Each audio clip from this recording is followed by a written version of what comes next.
Tonight we're excited to present a couple of special musicians that I think most people are familiar with.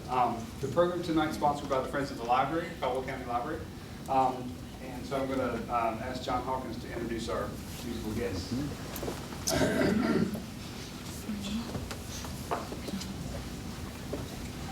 Thanks, Forrest. You know, I'm at a little bit of a loss about how to introduce our guest tonight. I could, I guess, resort to the old cliche that they need no introduction, and it would be true. Patrick's a native of Caldwell County, and Kay's been here so long that she thinks she is. Patrick is retired from teaching music in the Caldwell County schools, and Kay is still teaching at Caldwell Community College. And they performed in every venue in this area that wants them to, and some that didn't want them to. Or perhaps I might introduce them by talking about how accomplished one or the other of them is on a particular instrument. But which instrument? And which one of them? The only instrument that they can't play is one that hadn't been invented yet. And if it is invented, give them a few minutes and they'll be able to play it.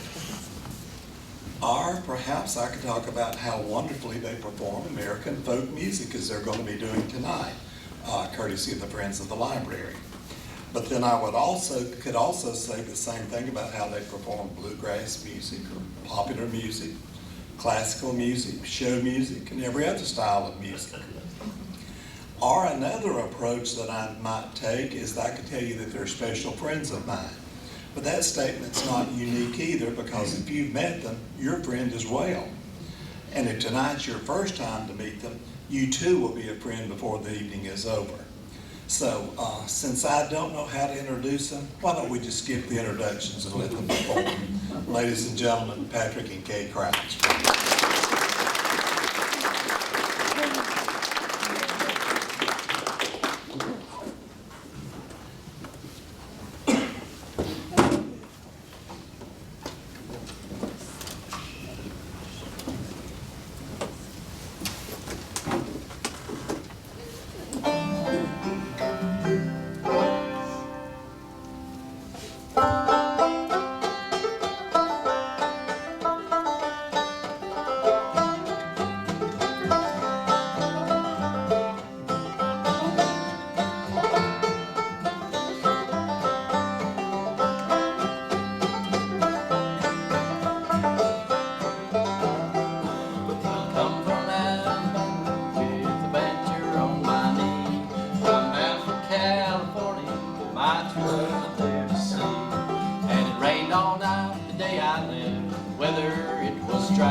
Recognized a little bit of "Oh Susanna." That song was by Stephen Foster, one of the great American composers of the 1800s, one of our first folk music composers. And the song was from the tradition of minstrel shows, which was the most popular form of entertainment in the 1800s. This was written in the time before royalties, and there were no like publishing rights or anything. So anybody who wanted to publish it could. So even though we still sing it 160 years after it was written, Stephen Foster only got $100 for it. So, and we're going to do another song from the minstrel shows. This one is called Jimmy Cracked Corn, and we don't know who wrote it. I remember being a young boy and first studying about American history and reading about Abraham Lincoln and what a great man he truly must have been. We think we know troubled times. I'm sure Abraham Lincoln knew troubled times. And when I was a small boy reading about Abraham Lincoln, I never realized that when I grew up, we'd have a few things in common. And we both sort of like the same kind of music. I think that's pretty cool. And we both have a harmonica in our pocket. So I'm going to play one that Abe would play, and hope you enjoy this one.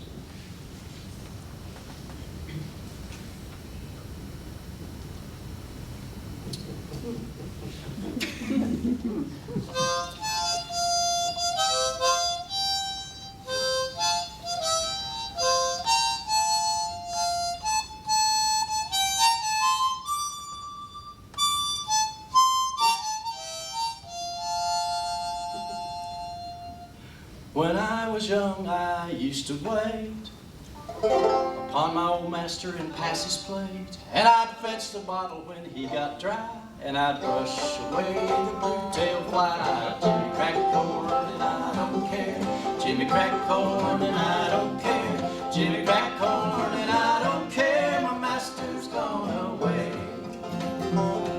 When we went riding in the afternoon, I'd have to take my old hickory broom. The pony was shy if he was bitten, you know, by the blue-tailed fly. Jimmy cracked corn and I don't care. Jimmy cracked corn and I don't care. Jimmy cracked corn and I don't care. My master's gone away. One day when riding around the farm, the old blue flies began to swarm. They bit that horse upon the thigh, and the devil can take the blue-tailed fly. Jimmy cracked corn and I don't care. Jimmy cracked corn and I don't care. Jimmy cracked corn and I don't care. My master's gone away. The old hoss, he starts to jump and pitch. He threw my master in the ditch. He died, the jury wondered why. Well, the verdict was the blue-tailed fly. Jimmy cracked corn and I don't care. Jimmy cracked corn and I don't care. Jimmy cracked corn and I don't care. My master's gone away. Now master lies neath the cinnamon tree. There's an epitaph for all to see. Beneath this stone now I must lie. I was the victim of the blue-tailed fly. Jimmy cracked corn and I don't care. Jimmy cracked corn and I don't care. Jimmy cracked corn and I don't care. My master's gone away.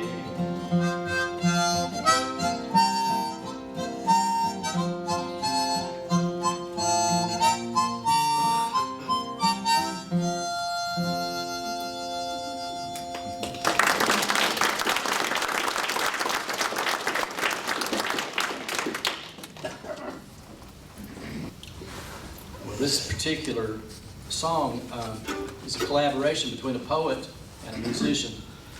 And the poet, W.W. Fosdick Kickoff, and the musician George Poulton. And evidently Poulton was like me. He had a lot of notes in his head and not much else, so he needed some lyrics. And so Poulton found these lyrics and set them to music. Beautiful song.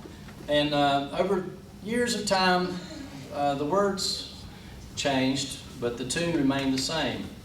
And I'm sure Poulton would have been delighted if he'd ever had a chance to hear the song in its second incarnation. And probably during the intro, you folks are going to get some wild ideas, and you're right.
Sunshine came along with thee, and swallows in the air.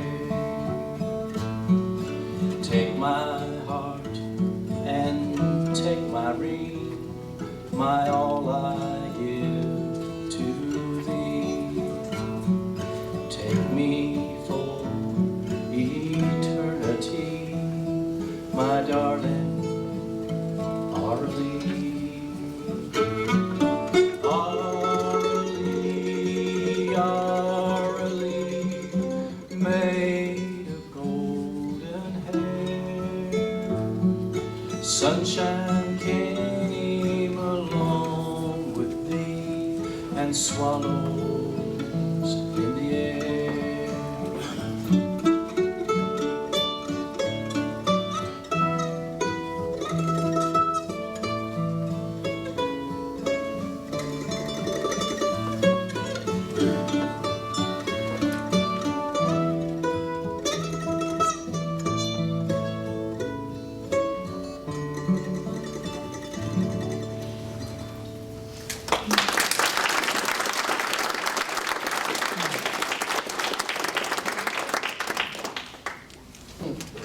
Thank you very much.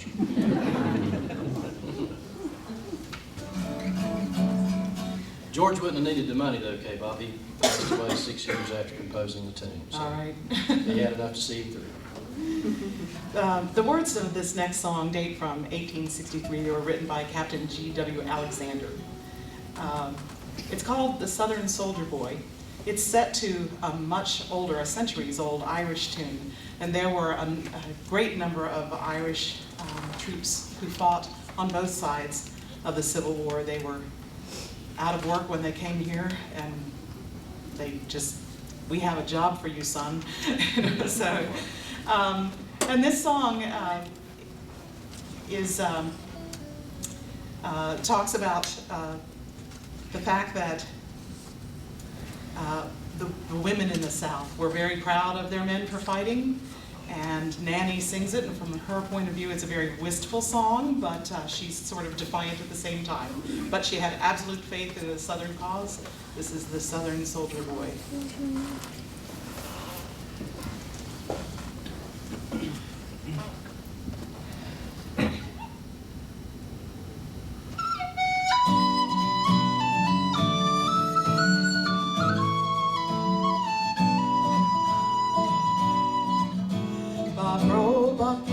My sweetheart's name, he's off to the wars and gone. He's fighting for his nanny dear, his sword is buckled on. He's fighting for his own true love.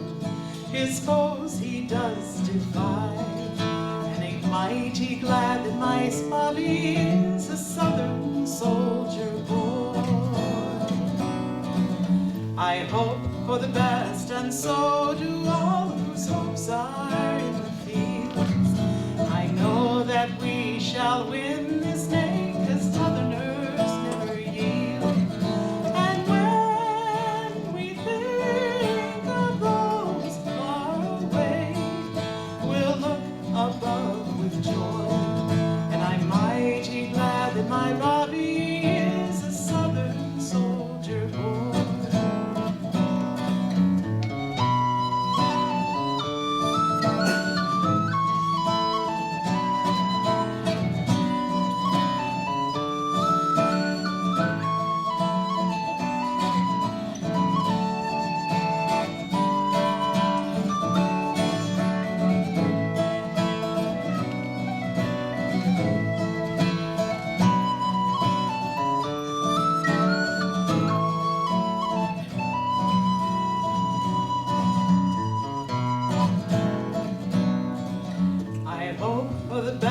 And so do all whose hopes are in the fields. I know that we shall win this day, 'cause Southerners never yield. And when we think of those far away, we'll look above with joy. And many a sweetheart mourns the loss of her Southern soldier.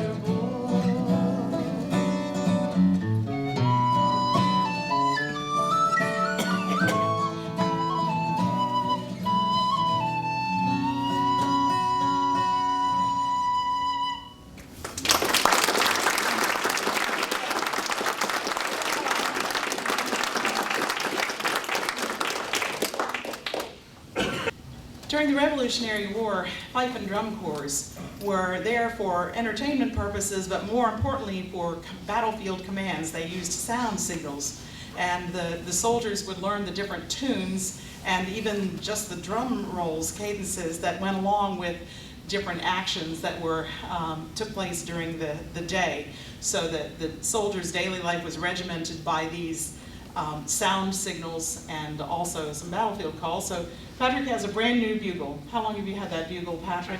Since 1857. That's Since military about- time. Since about 3:15, I think. He just picked it up today, and so he's going to play some. I said fife and drums during the Revolutionary War, and shortly thereafter the keyed bugle came in, and sometimes the unkeyed bugle, which is what he's playing. There's nothing there to help you. It's all right here. True.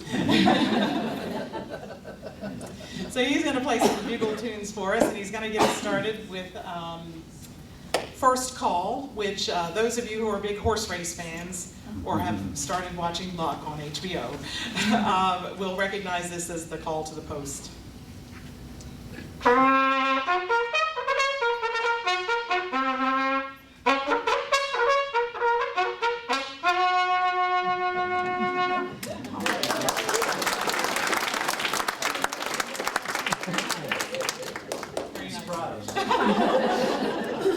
Without a warm-up, folks.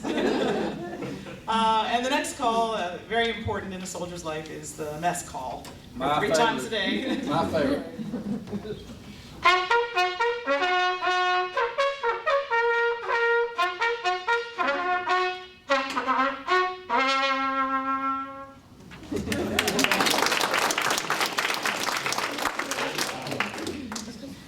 Very, very important one, the call to arms.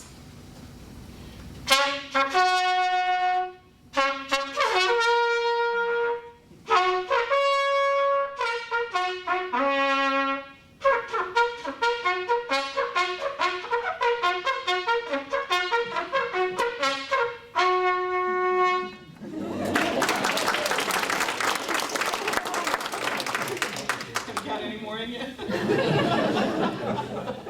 Maybe.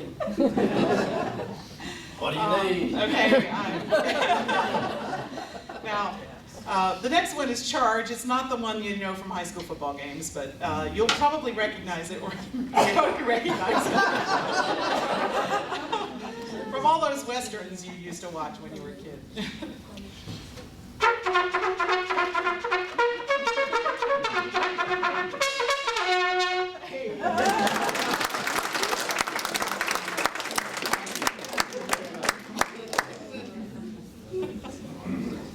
Well, I'm about to break your heart now, because I have to tell you about this next song, and you'll recognize it when Patrick starts playing it.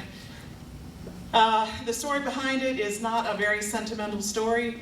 There is nothing about a dead soldier, a dead bugler having this song in his pocket, despite what you got on your email a few years ago. It made its rounds. The song is based on a tattoo which was centuries old. It was played in the French military for the end of day.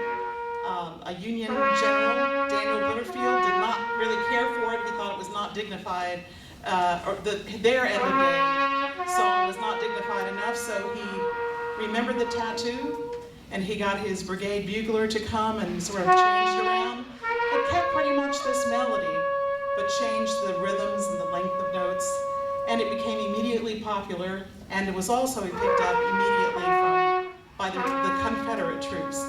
It was used for the first time for funerals during the Civil War, and that was because, especially when you had opposing troops that were nearby, and you had a funeral, you did not want to do the regular 3 volleys for fear of starting up something that you didn't want. So, taps.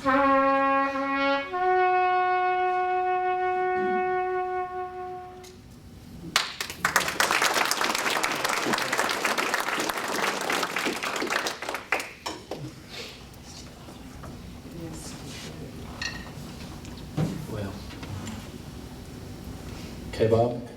Probably need to get away from the microphone. No, that little bugle carried pretty well, didn't it? Did you hear it? Okay, I'm going to ask you to do the honors. Command me. Oh. Hey, buddy.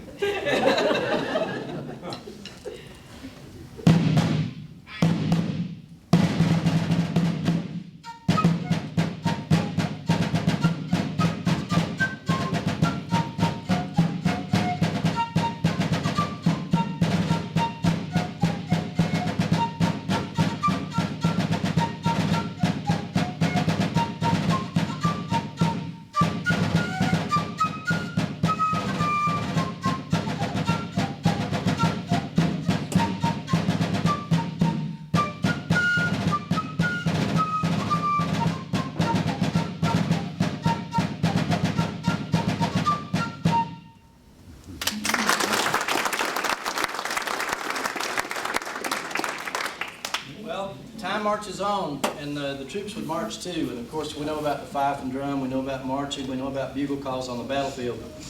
But America, as a young country, was also building another strong tradition. And America's identity was becoming tied to our brass bands and our wind bands. And instruments improved. We talk about the bugle having one key to play in there.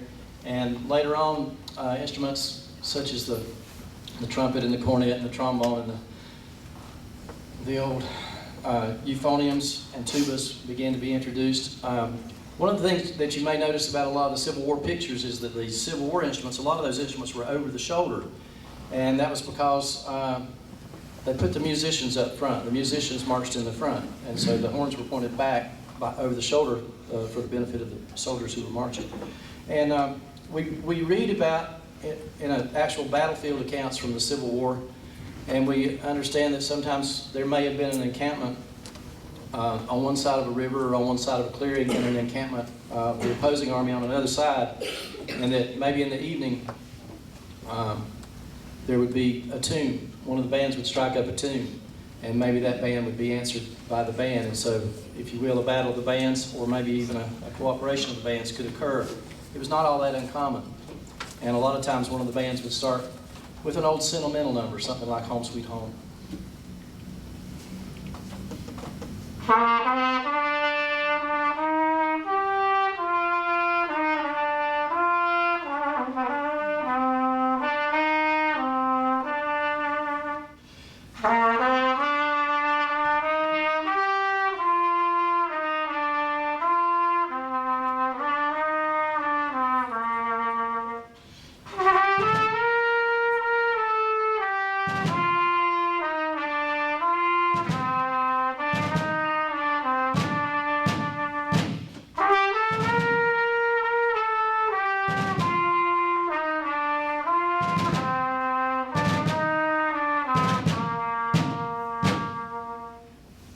And then maybe a band on the other side would strike up something a little more peppy.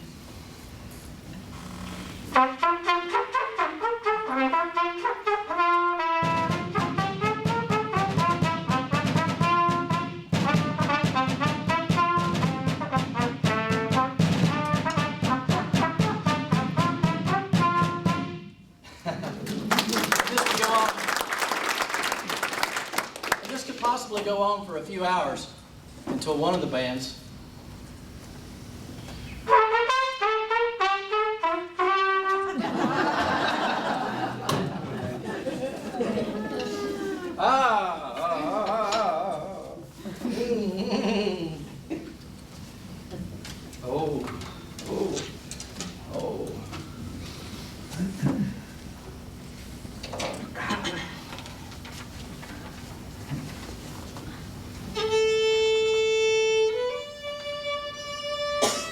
The story behind this next song was portrayed in Charles Frazier's great first novel, Cold Mountain. It happened in Haywood County near the Caloochee River, and it happened on April 10, 1865, the day after Lee surrendered to Grant at Appomattox Courthouse. Albert Teague's home guard, a very nasty lot known to steal and to murder, to beat women to find out where the men were, came upon 3 farmers who were planting their spring crops. They gathered them up and tied them together and marched them 8 miles over a mountain, and then shot them and left them. Mitchell Caldwell was one of them. He was a simple-minded man, and they made him pull his hat down over his face because they said they were unnerved to shoot a man who was smiling at them. George Grooms, his brother-in-law, died cursing the men. And then George's brother, Henry Grooms, was a fiddler. He had actually been made to bring his fiddle with him. He asked for time to pray, but instead they said, "We want you to play your fiddle." So he chose this song to play. It's called Bonaparte's Retreat. And after he played the song, they shot him. They left all 3 bodies there, and eventually the women folk did discover them and carried them back to their home, where they're buried in a single grave. And ever since then, Bonaparte's Retreat has been known as Groom's Tomb.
A lot of music undoubtedly will live forever, music from that era. I'd like to do, accompanied by K-Bob here, 2 tunes that will live forever. One is by Dan Emmett from Ohio, is that good? And the other tune was composed by Julia Ward Howe. And oh, I wish I was in the land of cotton. Old times there, they're not forgotten. Look away, look away, look away,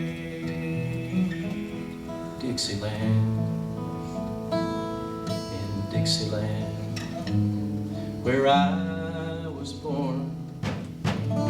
Early on a frosty morning, look away, look away, look away, Dixieland. Then I wish I was in Dixie, away, away, in Dixieland.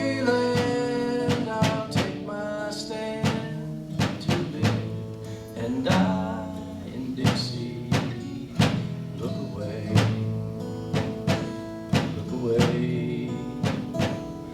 away down south in Dixie.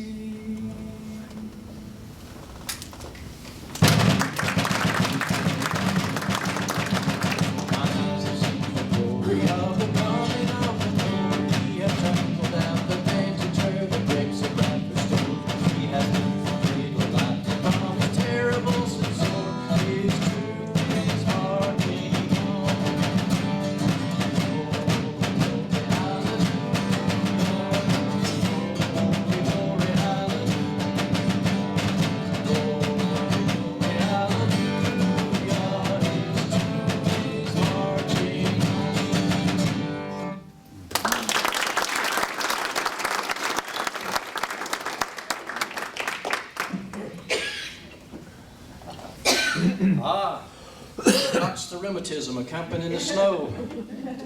That's what happened. More on that later. More on that later. I told her not to put moonshine in that water bottle. I needed it.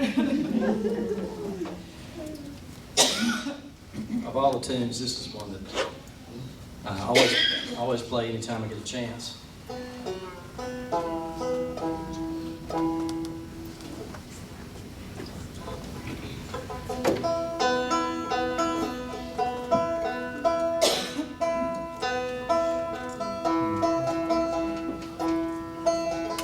We talked about the mood of a lot of the music being sentimental, and this song, of course, was one of the ones that really struck a chord with anyone who was away from home.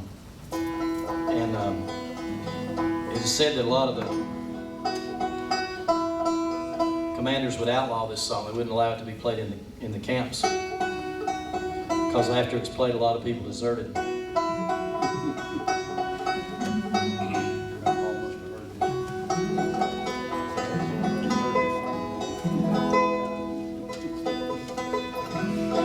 Shelby Foote talks about this in Ken Burns' great documentary, The Civil War. He talks about being highfalutin and sentimental and overblown, but it really touched people on both sides.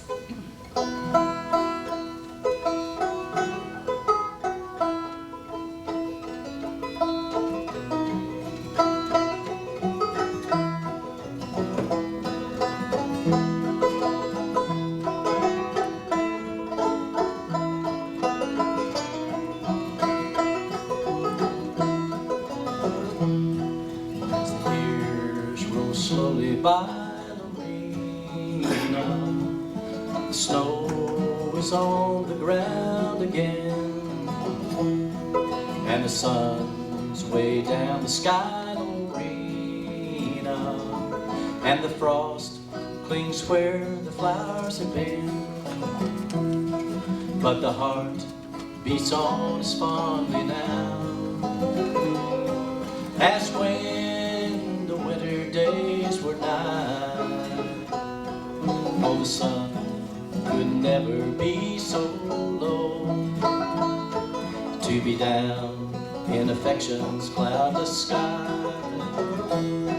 Well, 100 months have passed, Lorena, since last I held your hand in mine, and I felt your pulse beat fast, Lorena, though mine beat faster far than thine. Well, 100 months was flowery May, when up that hilly slope we climbed, just to see the dying of the day, and to hear the distant church bells chime. We love each other then, Lorena, more than we ever dared to tell,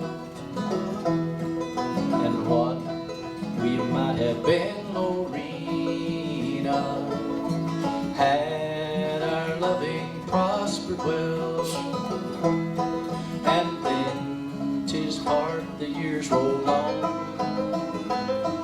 I'll not call up their shadowy form, I'll say to them lost years, sleep on beneath life's pelting storm.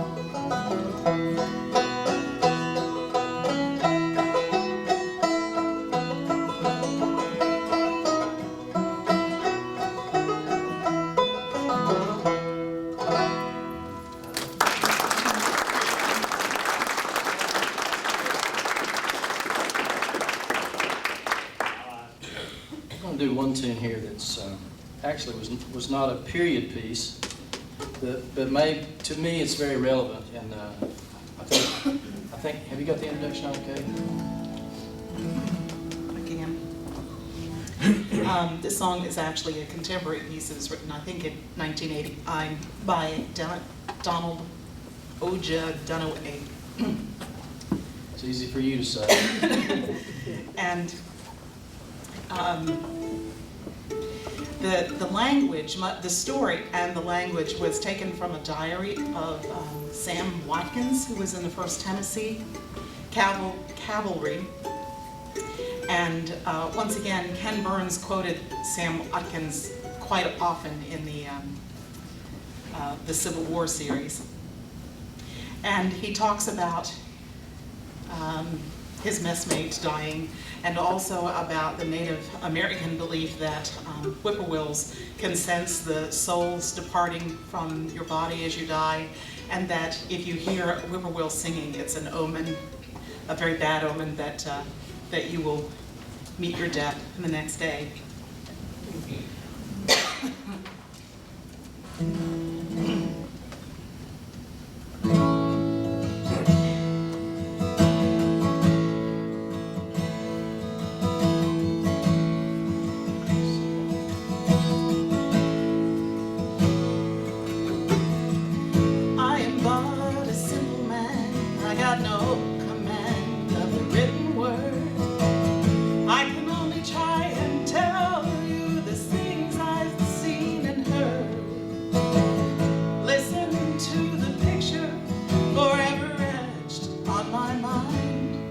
The day that hell broke loose just north of Marietta, all along the Kennesaw line. The day that hell broke loose just north of Marietta.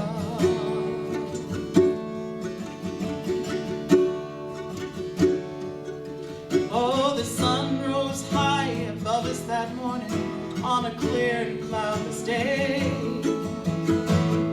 Peckerwood tapped on the tree, it'd soon be shot away. Well, the heat blistered down through the leaves on the trees. The air seemed hot enough to catch fire. The heavens seemed to be made of brass as the sun rose higher and higher.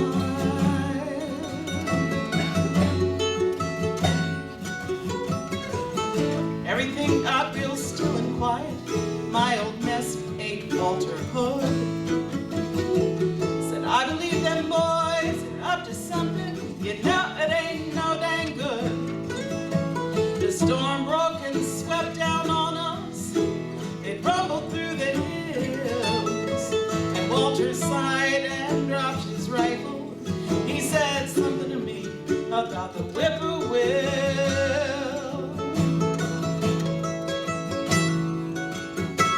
Sammy, can't you hear him singing, singing for you and me, and all the merry grays, oh, carry me back to Tennessee.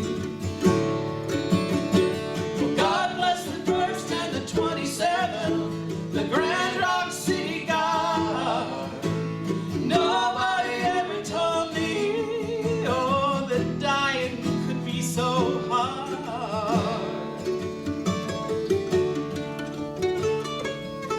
Oh, Sammy, I think I've been hurted real bad. Ain't this a hell of a day? Let's go and leave me be now. I think I need some time to pray. Well, you know how bad I've been wanting to go home. I couldn't see rightly how. But old Colonel Field ain't gonna have a choice this time. I think I'm gonna get my furlough now. Oh, don't you tell me that you can't hear 'em singing for you and me, and all the merry grays, oh, take me back to Tennessee, Tennessee.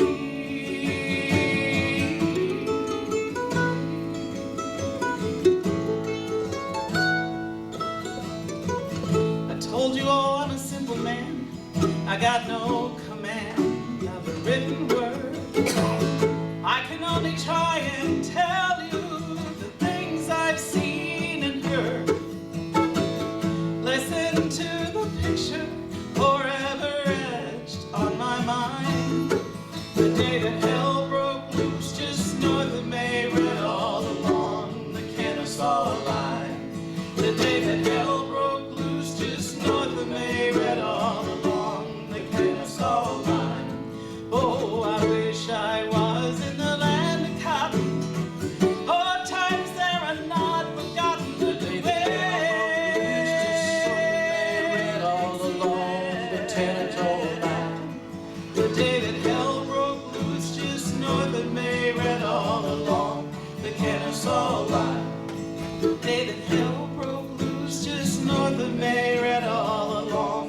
making us all alive.